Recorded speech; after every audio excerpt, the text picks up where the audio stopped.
Baby हम education में बच्चों स्वागत है। आज हम लोग माध्यमिक ज्योग्राफी लास्ट में सजेशन 2025 देखिए, इसमें 2025 में जो आने वाली है ये कॉमन क्वेश्चन बन सकता है। और ये तैयारी करके जाइएगा तो अवश्य कि आप लोग का एग्जाम अच्छा जाने वाला है। ये 5 मार्क्स का जो है, पहले हम लोग जान लेंगे 5 मार्क्स का कौन कौन क्वेश्चन आने वाला है। अगर इसमें देखिए हम लोग क्या करेंगे, चैप्टर वाइज किस चैप्टर से जो 5 मार्क्स का है आता है। पहला क्वेश्चन देखिए, नदी अपर्दन को प्रभावित करने वाले कारकों का वर्णन कीजिए। उसके बाद देखिए जो है, नदी के जमाव द्वारा निर्मित भूदृश्य का वर्णन करो। देखिए भूदृश्य का वर्णन करो। यहाँ पे इसलिए देखिए ये सब देखना इसलिए भी जरूरी है क्योंकि ये पिछला बार जो है हवा का आ गया था, तो इस बार देखिए। और ये वाला बात करें तो हिमनद के कटाव द्वारा निर्मित भू दृश्यों का वर्णन कीजिए। ये टेस्ट पेपर में देख लीजिएगा तो ये बहुत बार रिपीट किया गया है, वो हिंदी हो, बंगला हो या इंग्लिश हो, तो ये पढ़ाया रिपीट किया गया, तो इसे आप लोग जरूरी तैयारी कर लीजिएगा। पहला चैप्टर से ये जो 3 क्वेश्चन है बहुत ही इंपॉर्टेंट हो जाता है। ये पहला चैप्टर से तीनों का तीनों क्वेश्चन बहुत ही इंपॉर्टेंट होता है। तो अगला क्वेश्चन की ओर हम लोग बढ़ते हैं। चैप्टर 2 का बात करें तो इसमें देखिए क्या है कि वायुमंडल के तापमान को विभिन्नता के कारण को लिखो।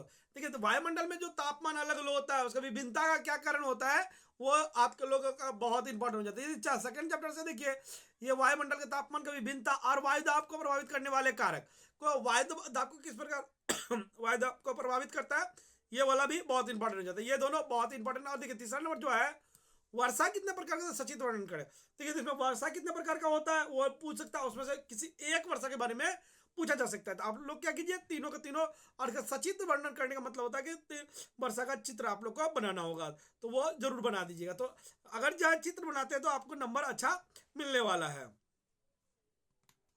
चैप्टर 3 का बात करें तो समुद्री धाराओं की उत्पत्ति के कारणों का वर्णन कीजिए। समुद्री धारा का उत्पत्ति का क्या कारण है उसके विषय में लिखना है। अब देखिए यहाँ पे है जो, उसके बाद ज्वार भाटा उत्पन्न होने के कारण का वर्णन कीजिए।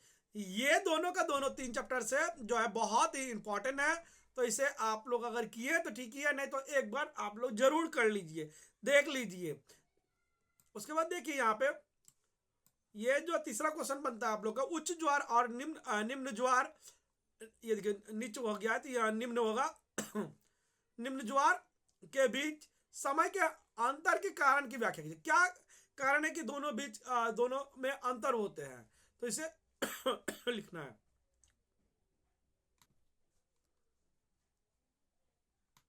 देखिए उसके बाद जो है आप लोग का चौथा चैप्टर से ये 5 नंबर का नहीं आता है, तो इसलिए उसे मैं लिया भी नहीं हूं। अब पांचवा चैप्टर से देखिए, पांचवा चैप्टर बहुत ही इंपॉर्टेंट हो जाता है क्योंकि यहाँ से आते ही हैं। देखिए गेहूं, कपास, चाय की खेती के लिए उपयुक्त भौगोलिक दशा, देखिए इसमें से कोई एक आएगा, तीनों नहीं आएगा आप लोग का, कोई एक। ये तीनों का तीनों इंपॉर्टेंट हो जाता है, और भी जो टॉपिक है वो पढ़ लीजिएगा। तो ये खास करके तीनों जो है जरूर आपका भौगोलिक दशा पढ़िएगा। ये देखिए 3 क्वेश्चन, एक ही क्वेश्चन ऐसे, एक क्वेश्चन ऐसे आएगा, तीनों का तीनों इसमें से नहीं रहेगा कोई एक, वो कपास हो जाए या चाय हो जाए, कोई भी एक आएगा आपका, तो उसमें से कोई एक का लिखना होगा, तो इसमें से एक कर लीजिएगा। उसके बाद देखिए भारत में जनसंख्या के असमान वितरण के क्या कारण है। भारत में जो असमान जनसंख्या, कहीं पे अधिक कहीं पे कम, तो उसका क्या कारण है उसके बारे में लिखना है। ये देखिए ये दोनों महत्वपूर्ण क्वेश्चन। उसके बाद देखिए ये जो बहुत महत्वपूर्ण क्वेश्चन हो जाता है कि भारतीय अर्थव्यवस्था में रेलवे का क्या योगदान है, रेलवे का क्या योगदान है भारतीय अर्थव्यवस्था में, तो ये भी इंपॉर्टेंट हो जाता है, तो इसे भी आप लोग जरूर कर लीजिएगा। आशा है कि आप लोग का ये हो भी गया होगा, तो इसे एक बार आप लोग जरूर देख सकते हैं, देख करके जाइएगा एग्जाम में तो आप लोगों को सुविधा होगी। उसके बाद देखिए भारतीय जलवायु को प्रभावित करने वाले कारकों का वर्णन करें। भारत में पेट्रो रासायनिक उद्योग के विकास विकास का कारण वर्णन करें। उसके बाद देखिए उत्तर एवं दक्षिण भारत की नदियों की भौगोलिक विशेषताओं में अंतर स्पष्ट करें। यानी तो ऐसा सकता है उत्तर भारत की नदी और दक्षिण भारत की नदी में क्या अंतर है स्पष्ट करें, तो ये दोनों आ सकता है, तो इसे आप लोग कर लीजिएगा। उसके बाद देखिए पश्चिमी हिमालय का स्थलाकृति का वर्णन कीजिए। पश्चिमी हिमालय के बारे में क्या जानते हो, पश्चिमी हिमालय का स्थलाकृति के बारे में वर्णन करो, तो ये आ सकते हैं क्वेश्चन। उसके बाद देखिए ये जो देखिए आप लोग का 4 मार्क्स का 3 मार्क्स का आने वाला है। स्थलीय पवन या समुद्री पवन में अंतर करें, मतलब स्थलीय पवन और समुद्री पवन में अंतर स्पष्ट करें। लघु ज्वार और दीर्घ ज्वार में अंतर स्पष्ट करें। उसके बाद देखिए ये जो है तीसरा नंबर क्वेश्चन, अवशिष्ट प्रबंधन की आवश्यकता को लिखो। क्या क्यों अवशिष्ट प्रबंधन की आवश्यकता है उसे लिखना है। उसके बाद देखिए यहाँ जो है अवशिष्ट प्रबंधन में छात्रों की भूमिका को लिखो, मतलब कि आप लोगों का जो क्या भूमिका अवशिष्ट प्रबंधन में उसे लिखना है, छात्रों की भूमिका को लिखना है।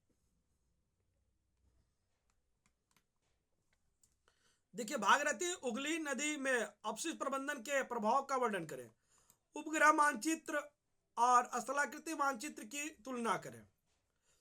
अब देखिए उपग्रह मानचित्र का उपयोग एवं महत्व, आवश्यकता है उपग्रह मानचित्र का उपयोग एवं महत्व को लिखो, तो ये कर लीजिएगा। इसमें से देखिए ये बहुत ही इंपॉर्टेंट भी है। बहुउद्देशीय नदी घाटी परियोजना का वर्णन कीजिए। बहुउद्देशीय नदी घाटी परियोजना का क्या करना है, वर्णन करना है। उसके बाद देखिए दामोदर घाटी परियोजना का संक्षिप्त में वर्णन करें। दामोदर घाटी का संक्षिप्त में परियोजना का क्या करना है कि वर्णन करना है। इसमें उसके बाद देखिए यहाँ पे जो है मिट्टी के कटाव के कारण को लिखो, के क्या कारण है, मिट्टी का कटाव जो होता है एक्चुअली क्यों होता है, उसके क्या कारण है उसे लिखना है। मिट्टी के कटाव के कारण को लिखना है, तो ये देखिए जरूरी आप लोग कर लीजिएगा। उसके बाद देखिए ये जो है एनाबेटिक और केटाबेटिक, केनेबेटिक हो गया, केटाबेटिक होता है पवन के बीच अंतर, एनाबेटिक और केटाबेटिक पवन के बीच अंतर ये लिखना है आप लोगों को, ये बहुत ही इंपॉर्टेंट हो जाता है। उसके बाद देखिए यहाँ जो है ये जो है आखिरी क्वेश्चन हम लोग बोल सकते हैं कि रबी फसल और खरीफ फसल में अंतर स्पष्ट करें। देखिए हो सकता है कि रबी फसल के बारे में खाली पूछे या खरीफ फसल के बारे में पूछे, तो आप लोग इससे अच्छा है कि अंतर ही याद कर लीजिए। अगर कोई भी अगर पूछे रबी फसल और खरीफ फसल तो उसको खाली अंतर में से क्या कीजिएगा, रबी फसल के बारे में लिख दीजिएगा और खरीफ फसल के बारे में खाली खरीफ फसल का लिख दीजिएगा। तो आप लोग का ऐसे करके ये 3 प्रश्न 3 उत्तर जो है तैयार हो जाएगा। तो इन क्वेश्चन जो है सारे के सारे क्वेश्चन इंपॉर्टेंट है। आशा है कि इसमें से आप लोग का क्या है सबका सब तैयार हो गया होगा।